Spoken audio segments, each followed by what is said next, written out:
Okay, today we will start the topic surface chemistry for UC Part 3, Semester 6, paper number 13.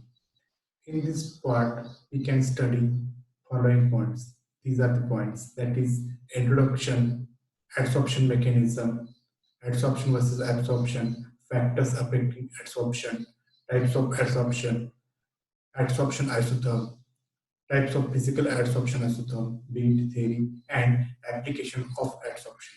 Then start with introduction. Before start the introductory part, the question arises, what is surface?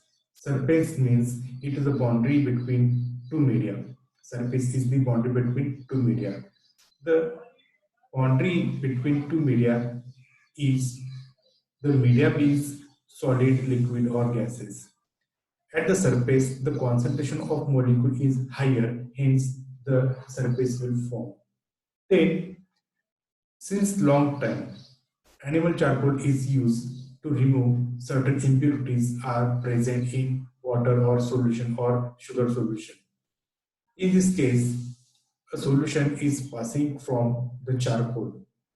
The finely divided charcoal, and due to porous nature of charcoal, this the charcoal will absorb these impurities. Then we will got pure form of solution. Then the mechanism of adsorption. Firstly, the solid or liquid is made up of a series of closely packed layers. Each layer contains closely placed particle, atom or molecules. Because of the van der Waals force of attraction in the body, the substance are equally attracted by all the direction. Hence, this force of attraction we call as cohesive force of attraction, so that the molecule acquires some stability in the solid, liquid or gaseous state. But at the surface molecule, at the surface molecule, this force is imbalanced because at the surface the medium will change, and at the same medium, that is solid, the adjacent layer, that is from left side, from right side, from bottom side, will attract from each other by the cohesive force is stable.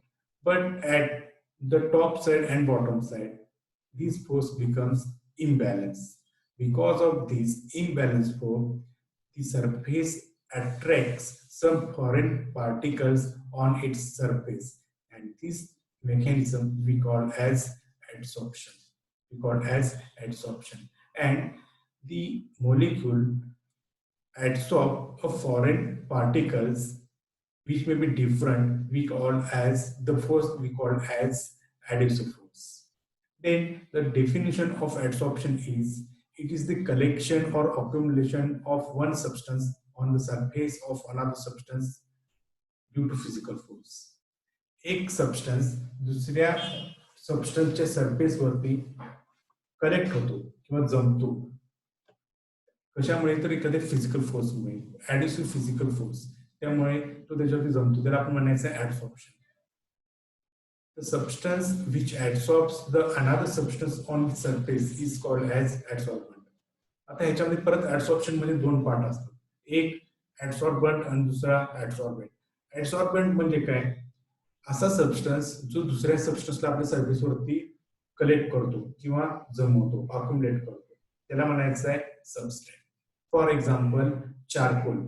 हा charcoal water मधले काही insoluble particles आहेत किंवा काही कंट्रीट substance आहेत, त्याला आपल्या सरफेसवरती जमा करतो, त्यामुळे चारकोलला म्हणायचं आहे ऍडसॉर्बंट. मग ऍडसॉर्बेंट म्हणजे काय, the substance which itself gets adsorbed on the surface of another substance is called as adsorbent. जो असा सबस्टन्स स्वतःहून त्या दुसऱ्या सरफेस वरती जमा होतो, त्याला म्हणायचं आहे ऍडसॉर्बेंट. जे कलरिंग इम्प्युरिटीज आहेत त्याला म्हणायचं आहे adsorbent. Desorption, the process of removal of an adsorbed substance from the surface on which it is adsorbed. ऍडसॉर्बेट जो ऍडसॉर्बंट वरती जमा झाला होता त्याला आपल्याला काढायचा असेल तर त्याला म्हणायचं आहे डिसॉर्प्शन. जर आपण हा चारकोल ज्यावरती कलरिंग इम्प्युरिटीज अटॅच आहेत ते जर आपण स्टर केलं, हलवलं तर आपल्याला काय होईल? डिसॉर्प्शन ऑब्झर्व होईल. मग ऍब्सॉर्प्शन म्हणजे काय? It is a phenomenon in which adsorbate penetrates through the surface and gets uniformly distributed throughout the body of another substance. आता जसा इथं पाण्यामध्ये स्पंज टाकला, आता स्पंज म्हणजे ऍडसॉर्बेट आणि तुमचं पाणी म्हणजे ऍडसॉर्बेट. काय करेल? तुमचा स्पंज म्हणजे ऍडसॉर्बेट त्याला शोषून घेतो त्याची सरफेस आणि त्याच्या पूर्ण बॉडीमध्ये डिस्ट्रीब्युट करतो. ह्या प्रोसेसला म्हणायचं आहे ऍब्सॉर्प्शन. मग what are the difference between adsorption and absorption? Adsorption is a surface phenomenon. Absorption is a bulk phenomenon. Adsorbate gets collected only on the surface of adsorbent. Adsorbate uniformly distributed throughout the body of adsorbent. Adsorbate हा adsorption मध्ये फक्त सरफेसवर चालतो, पण absorption मध्ये पूर्ण बॉडीमध्ये चालतो. Adsorption depends upon temperature and pressure. Adsorption हा टेम्परेचर आणि प्रेशरवरती डिपेंड आहे, पण ऍब्सॉर्प्शन हा इंडिपेंडेंट आहे. It depends on unsaturated molecule और atom at the surface, but absorption is depends upon the porous nature of substance. जेवढं पोरस नेचर जास्त तेवढं ऍब्सॉर्प्शन जास्त. It is accompanied by evolution of heat. Adsorption is an exothermic reaction, but absorption it do not accompanied by evolution of heat. Example, acetic acid adsorb on charcoal, and absorption example is absorption of ink on blotting paper. Then factors affecting adsorption. The very first factors affecting adsorption is the temperature. Adsorption decreases with increase in temperature.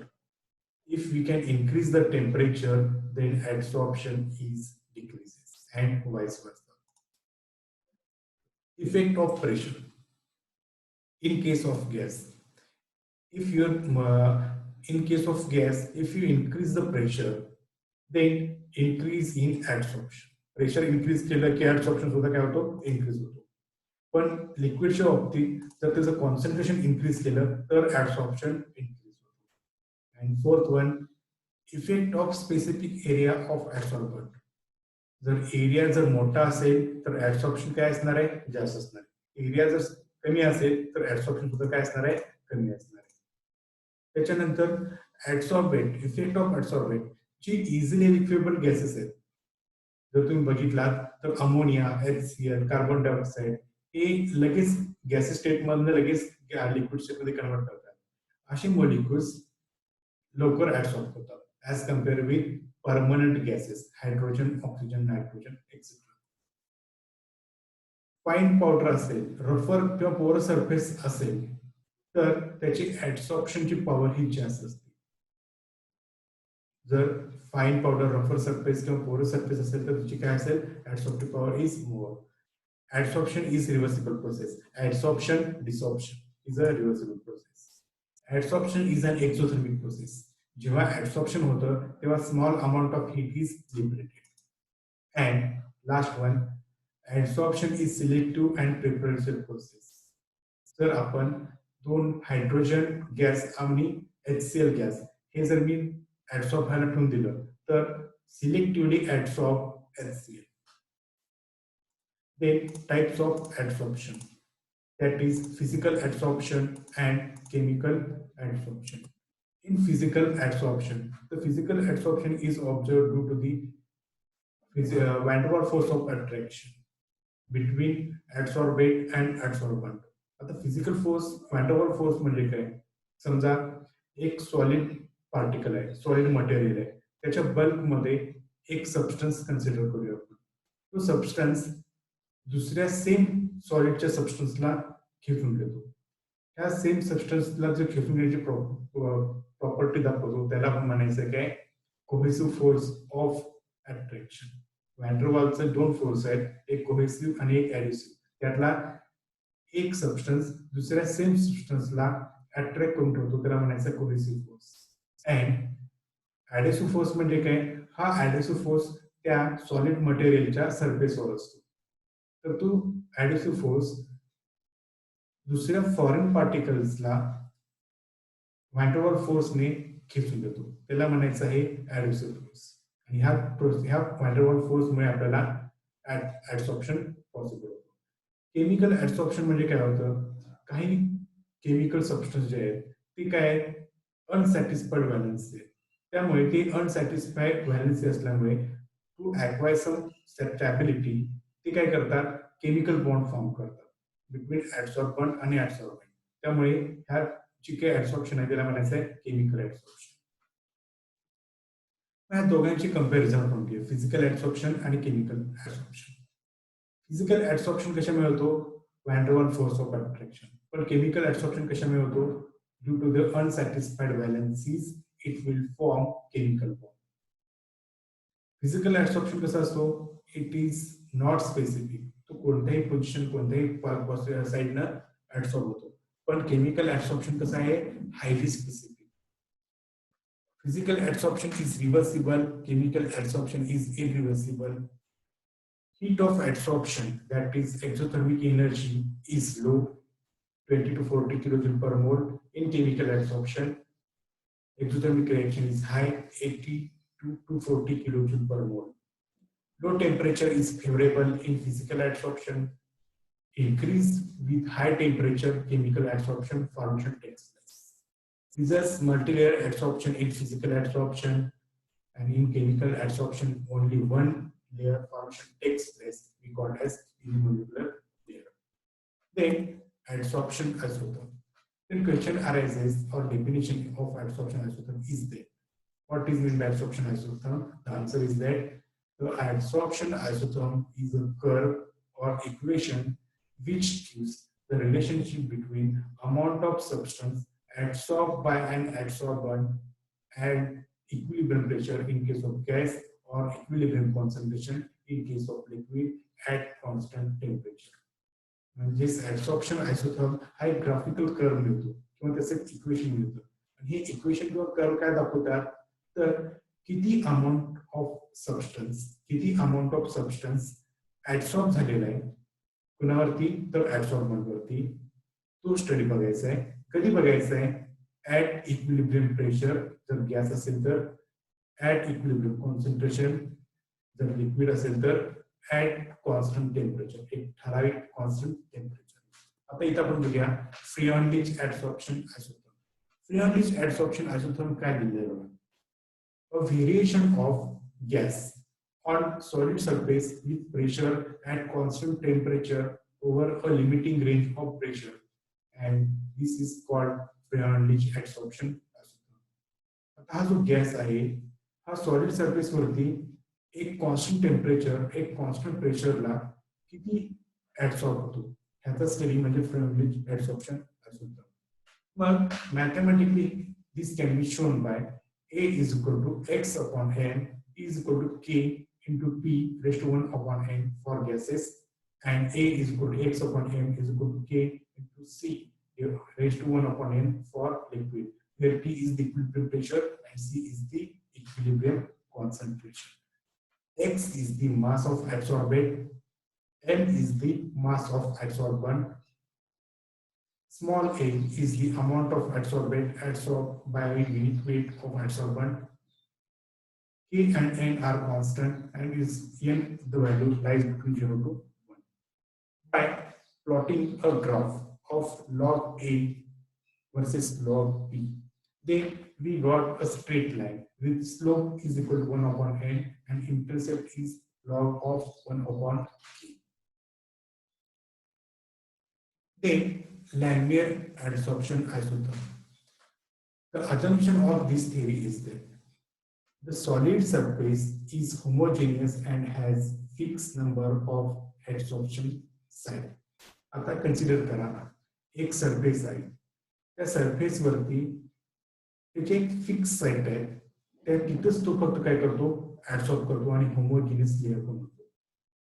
Each site cannot adsorb more than one molecule.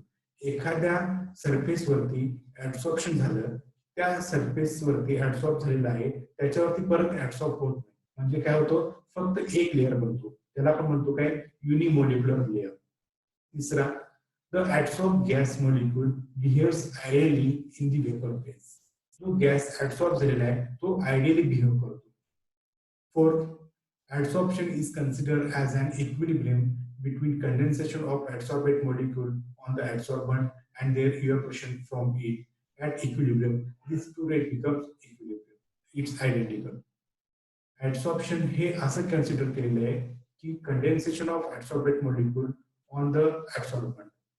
एखादा molecule त्या adsorbent वरती condense झाला किंवा evaporate झाला आणि ह्या equilibrium state मध्ये त्याचे दोन्ही रेट काय असतात, equal. And fifth, there is no interaction between the adsorb molecule. एखादा ऍडसॉर्ब झालेला मॉलिक्यूल आहे, ह्या दुसऱ्या ऍडसॉर्ब झालेल्या मॉलिक्यूल मध्ये कोणताही इंटरॅक्शन असणार नाही. आता त्याचं आपण डेरिव्हेशन बघूया. कन्सिडर करा, let us consider 1 centimetre square surface of adsorbent. म्हणजे मी 1 सेंटीमीटर स्क्वेअरचा सरफेस घेतलेला आहे, सबस्ट्रेट म्हणतो त्याला आपण, ऍडसॉर्बंट म्हणजे. आता ह्याच्यावरती आपल्याला ऍडसॉर्ब करायचं आहे. ह्याच्यावरती ऍडसॉर्ब करत असताना theta surface occupied by adsorb gas molecule, एक गॅस मॉलिक्यूलचं मी ऍडसॉर्प्शन केलेलं आहे आणि ऍडसॉर्प्शन केल्यानंतर मला असं ऑब्झर्व होतं की हा 1 सेंटीमीटर स्क्वेअर मधला काही भाग हा गॅसनं ऑक्युपाय केलेला आहे, तो असणार आहे थीटा. मग आता रिमेनिंग पार्ट किती शिल्लक राहिला, तर तो राहिला 1 minus theta. Surface of adsorbent is unoccupied. मग अकॉर्डिंग टू अबाव प्रिन्सिपल, एखाद्या मॉलिक्यूल मध्ये एक लेअर एवढा हा लेअर फॉर्म झाला की तर दुसरा लेअर फॉर्म होणार नाही. मग पॉसिबिलिटी आहे ऍडसॉर्प्शनची, तर ती कुठं आहे, तर 1 मायनस थीटा, म्हणजे हा जो उरलेला पोर्शन आहे इथंच फक्त ऍडसॉर्प्शन होणार. बरोबर. आता आपण बघूया रेट ऑफ ऍडसॉर्प्शन. आता ऍडसॉर्प्शनचा रेट हा कशावर डिपेंड असणार आहे, it is depends upon remaining part. कोणता रिमेनिंग पार्ट आहे, 1 minus theta. The remaining part is 1 minus theta. Rate of adsorption is directly proportional to 1 minus theta at equilibrium pressure. इथं gas आहे त्यामुळे इथे मी काय केलेलं, टर्म प्रेशर कन्सिडर केलं. मग rate of adsorption is equal to, if we have to remove proportionality sign, we have to add one constant term k, and the remaining is T1 minus theta. This is equation number first. Second, rate of desorption. आता rate of desorption म्हणजे काय, ऍडसॉर्प्शनची reverse process, म्हणजे जिथं ऍडसॉर्प्शन झालेला आहे तो निघून जायला प्रोसेसला आपण म्हणायचं आहे डिसॉर्प्शन. आता रेट ऑफ डिसॉर्प्शन, इथं ऍडसॉर्प्शन झालेलं नाही त्यामुळे इथं निघून जाण्याचा रेट डिपेंड असणार आहे काय, तर rate of desorption depends upon only this part. कोणता दिस पार्ट, तर तो आहे theta.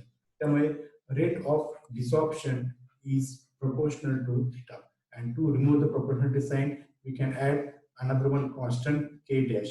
Rate of desorption is equal to k dash into theta, and this is equation number 2.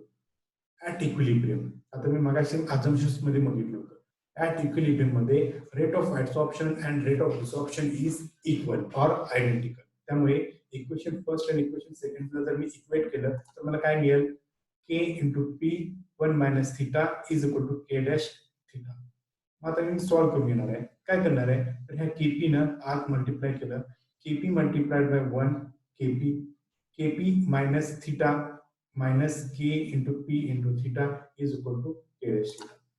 मग ही जी मायनस टर्म होती ती मी तिकडं लेफ्ट साइडला राईट साइडला घेऊन गेलो, तर काय झाली, पॉझिटिव्ह होती.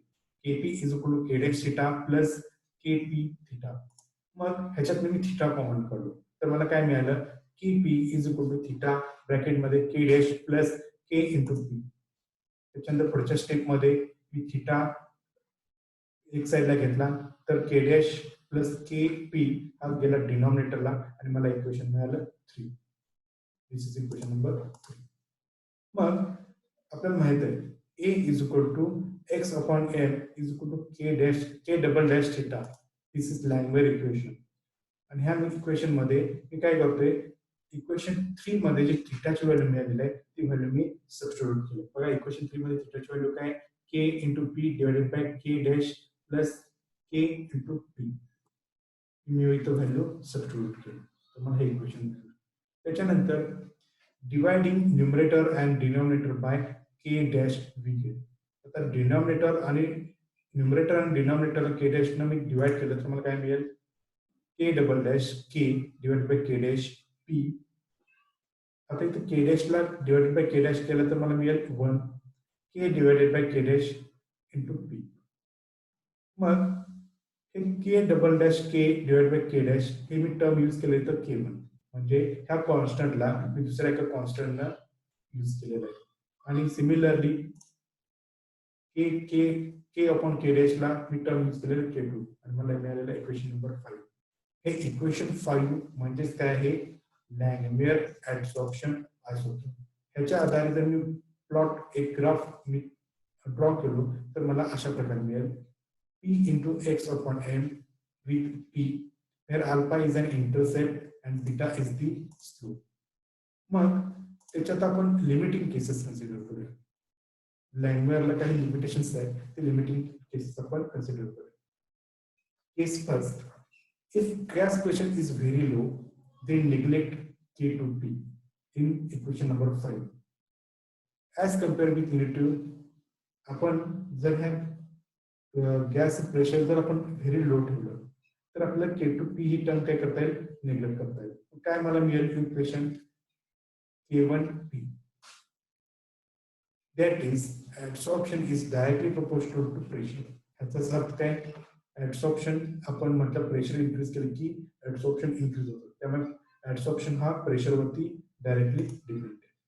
त्याच्यानंतर second one case is that if pressure is very high then neglect unity.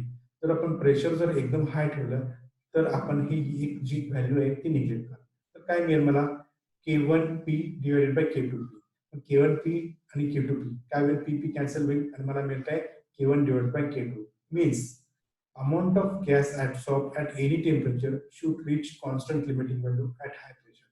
जर आपण हाय प्रेशर मेंटेन केलं तर आपल्याला adsorb जो गॅस होणार आहे तर तो आपल्याला मिळेल काय एक constant value. And last one limiting case is that if pressure is moderate then Langmuir adsorption isotherm becomes active. Amount of adsorption is equal to K into P raised to 1 upon n where n value is lies between 0 to 1 and this equation we call as Freundlich adsorption isotherm. And final step मध्ये आपण मिळते adsorption isotherm.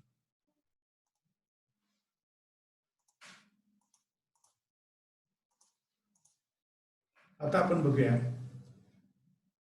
ऍडसॉर्प्शन आयसोथर्मची concept आहे त्यात आपण discuss केलेलं आहे की युनिमॉलिक्युलर layer म्हणून कन्सिडर केलेलं आहे राईट. पण आपल्याला जर आपण प्रेशर इन्क्रीज केलं तर आपल्याला मल्टी लेअर ऍडसॉर्प्शन पॉसिबल होतो. कसं होतो हे आपण व्हेरियस फिजिकल ऍडसॉर्प्शन आयसोथर्म चेक करून बघूया. त्यात आपण पहिला जो पार्ट आहे तो आहे first type amount of adsorb against pressure. आपण जर ग्राफ काढला ऍट इक्विलिब्रियम प्रेशर ह्या पीसो जेव्हा हा प्रेशर कन्सिडर प्रोडक्ट घेईल तेव्हा गॅसचं कन्व्हर्जन काय होईल लिक्विड स्टेट मध्ये कन्वर्ट होईल राईट. मग इथे जर तुम्ही बघितला तर आपल्याला मोनोमॉलिक्युलर ऍडसॉर्प्शन पॉसिबल होतो म्हणजे इथं ओनली युनिमॉलिक्युलर लेअर होतो इथं मल्टी लेअर फॉर्म होत नाही.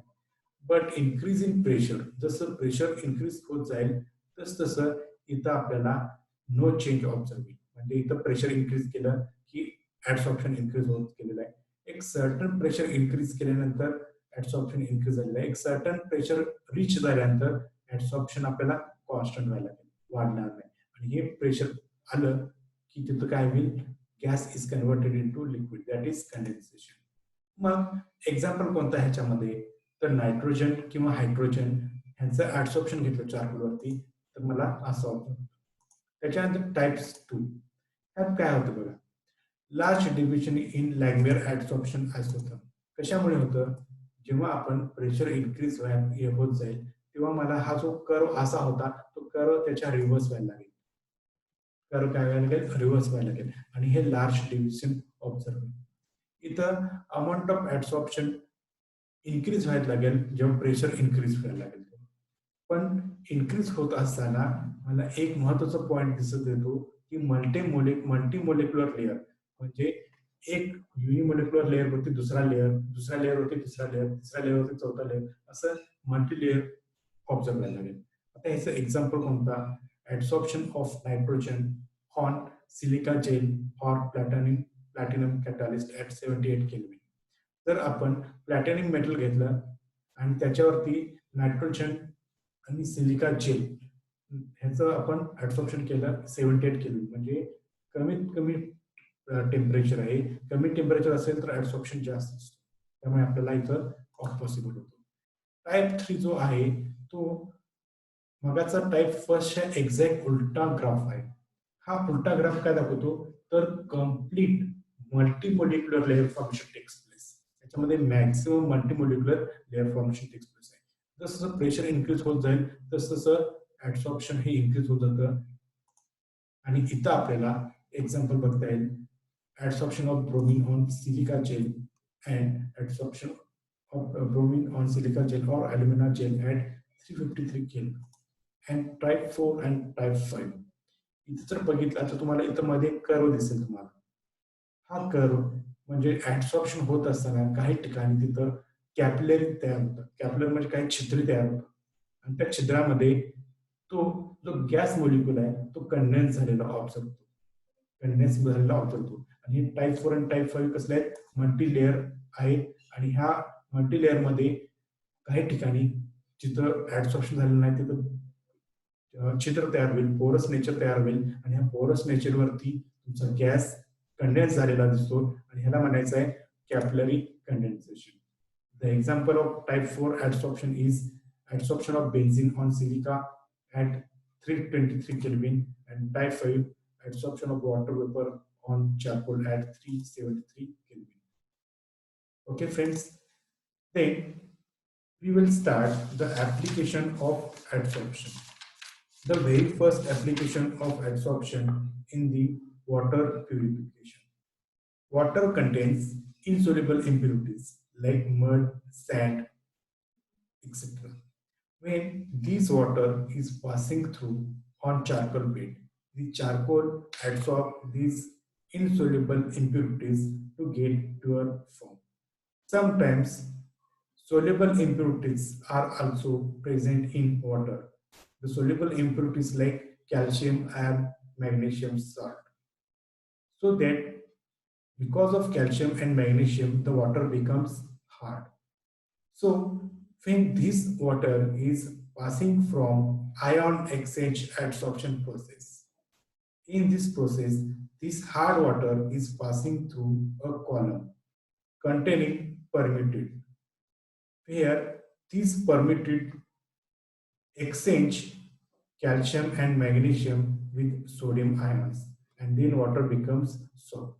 Sometimes colloidal particles are also present in water, and these colloidal particles forms a colloidal precipitate when we can add a potash alum so that this potash alum adsorb these colloidal impurities and becomes heavy so that it goes at the bottom side of the water and above side of the water is pure. In case of catalyst, in the catalysis, the certain gases are adsorbed on metals like platinum, nickel, palladium, etc. And you know that the adsorption is an exothermic reaction. Adsorption is an exothermic reaction, means heat is liberated.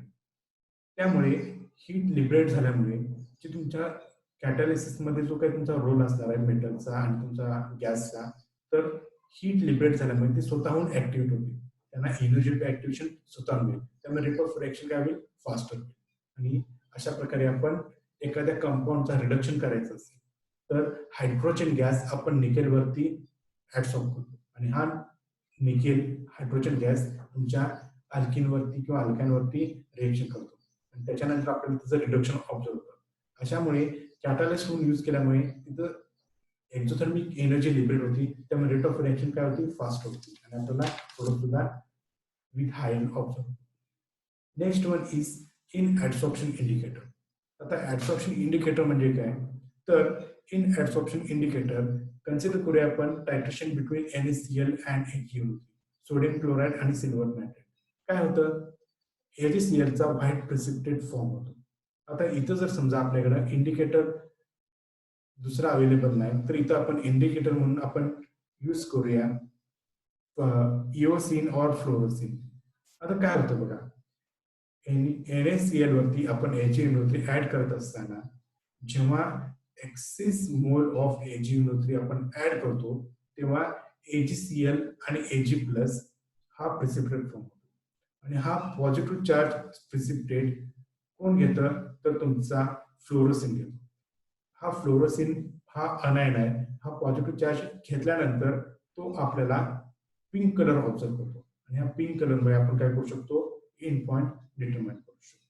This is the adsorption indicator.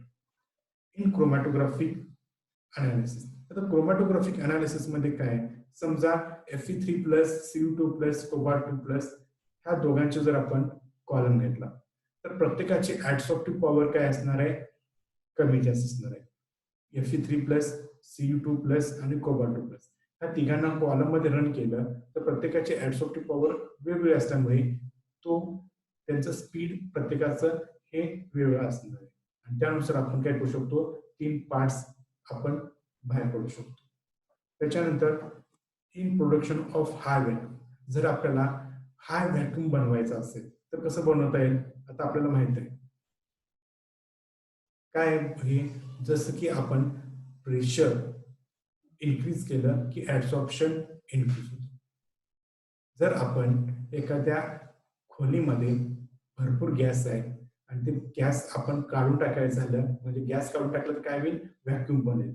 Vacuum करायचा असेल तर आपण काय करायचं आहे, ज्या खोलीमध्ये vacuum create करायचं आहे त्या व्हॅक्यूमच्या सगळ्या ज्या भिंती आहेत त्याला आपण काय करायचं आहे, ऍडसॉर्प्शन करायचं आहे. मग ऍडसॉर्प्शन करायसाठी काय करावं लागेल, टेम्परेचर लो करायचं आहे आणि प्रेशर इन्क्रीज करायचं आहे. टेम्परेचर लो केल्यानंतर आणि प्रेशर इन्क्रीज केल्यानंतर काय होईल, त्या ज्या रूम मध्ये जे गॅसेस असतील ते काय करतील, त्या वॉलला ऍब्सॉर्ब होतील आणि वॉलला ऍब्सॉर्ब झालं की आपल्याला काय करेल, हाय व्हॅक्यूम ऑब्झर्व होईल. अशा प्रकारे these are the applications of adsorption. And lastly, to determine the surface area of powder. एखाद्या पावडरचा सरफेस किती आहे हे सुद्धा आपण adsorption टेक्निकने डिटरमाइन करू शकतो. These are the application of adsorption.